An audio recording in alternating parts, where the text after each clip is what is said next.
Get ready for the show. America Unfiltered with James Pascalides starting now. Hey everybody, welcome to America Unfiltered with James Pascalides. This is episode 3. Today I'm going to do a deep dive into the Gulf of Mexico and why I think it should be renamed the Gulf of America. I'm also going to talk about Kamala Harris confirming Donald Trump as the next president. I'm going to talk about why I think Charlie Kirk is right, that college is a scam, and I'll end the day talking about what I love about America. To dive right into things today, I want to talk about the Gulf of Mexico and being renamed the Gulf of America. Trump has proposed this, and I think it's a great idea. I think it would show patriotism. I think it would show dominance as well in the world. I think it would show that America is not going to allow our taxpayers to pay for something and have it be named after someone else. American taxpayers pay for over 55% of the Gulf of Mexico currently and have been doing that for decades and decades. I do think that if American taxpayers are paying for the majority share of the Gulf of Mexico to maintain it, that we are entitled to be able to rename it the Gulf of America. As a citizen in Florida as well who lives on the Gulf Coast, I would say personally, I would love the idea of watching a sunset or going for a swim in the Gulf of America. It sounds American, it sounds patriotic, and it sounds beautiful. I would be the first one there that day, I promise you that. I also, like I said, I want to talk about why I think college is a scam and why I think Charlie Kirk is right on that. Charlie Kirk wrote a book called College is a Scam. If you have not read it, I implore all my viewers to read that book. It's one of my favorite books I've read over the last 5 years. And the title, while it could seem misleading to say that college as a whole is a scam, it says that the college system and what it's become is a scam. Obviously, there are degrees that are very necessary if you're going to become an engineer, a doctor, a lawyer, finance, accounting. College might be a very necessary step for your career. But for people who are comm, psych, sociology majors, things like this, it isn't as necessary. There are a lot of jobs, if not the majority of jobs, you can get with those degrees that you can also get without those degrees. And according to the statistics, over 55% of people with bachelor's degrees don't see a return on their investment, and 45% of people with master's degrees don't see a return on their investment.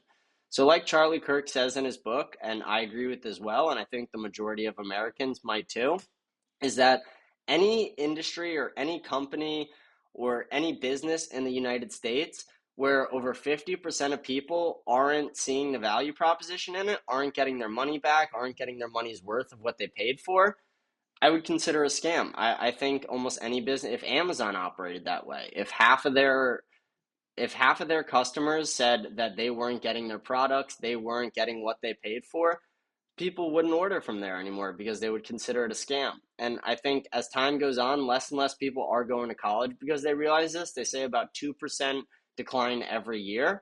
And they say by the year 2030, it's going to actually spark some real issues in this country with the college scene.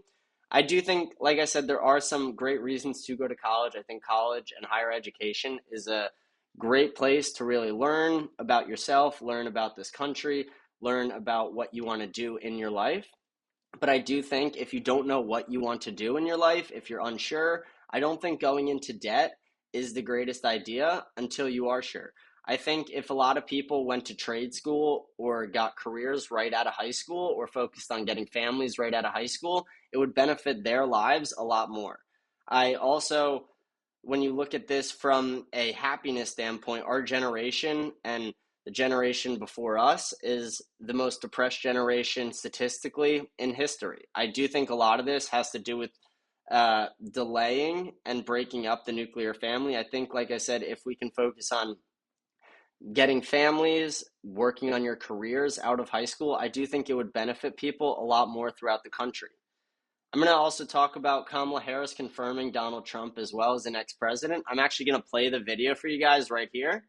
The votes for President of the United States are as follows. Donald J. Trump of the state of Florida has received 312 votes. Kamala D. Harris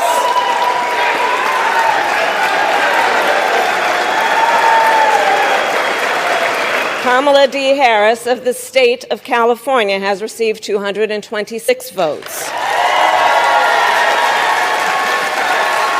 This announcement of the state of the vote by the President of the Senate shall be deemed a sufficient declaration of the persons elected President and Vice President of the United States, each for a term beginning on the 20th day of January, 2025.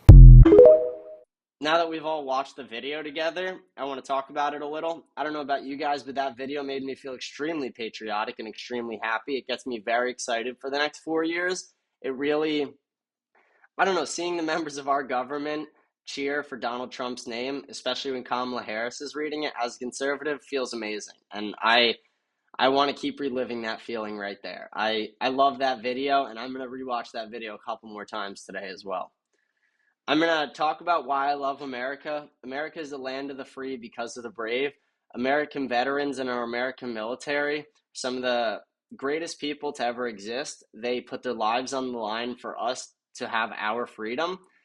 We owe them a debt of gratitude, and I want to personally say thank you to any active member in service or any veteran of service. Thank you for your service. I really appreciate it. If you are a veteran, welcome home. If you are an active duty military member, I really want to just commend you on everything you're doing and thank you personally from me, James Pascalides. I really appreciate it. I think that America is the greatest land of opportunity in the world. The more that we can come together as Americans, keep a dialogue open, keep communicating with each other, the better we will be off as Americans. The better we will be in the long run, the stronger we will be.